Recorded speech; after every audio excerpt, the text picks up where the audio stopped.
السلام علیکم۔ کراچی میں ایرانی ڈیزل کے گودام پر چھاپا، 2 کروڑ 50 لاکھ مالیت کا ڈیزل ضبط۔ کراچی میں اسمگل ہونے والا 1 لاکھ لیٹر ایرانی ڈیزل برآمد ہو گیا۔ کیا آپ حالات حاضرہ سے آگاہی حاصل کرنا چاہتے ہیں؟ خبر کے پیچھے چھپے اصل حقائق جاننا چاہتے ہیں تو ابھی سبسکرائب کیجئے ذیل پاکستان کو اور ساتھ ہی گھنٹی کے نشان پر کلک کر دیں۔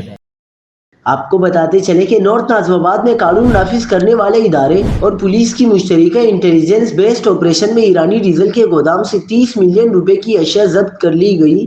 آپریشن کے دوران 2.5 کروڑ روپے مالیت کا 1 لاکھ لیٹر ایرانی ڈیزل، 3 منی ٹرک اور 10 لوڈ پک اپ گاڑیاں ضبط کی گئی۔ 7 لاکھ روپے نقدی، 2 ڈیزل ڈسپنسرز، 4 آئل ڈمپنگ ٹینکس اور 20 ڈیزل بھرے بیرل بھی ضبط کیے گئے ہیں۔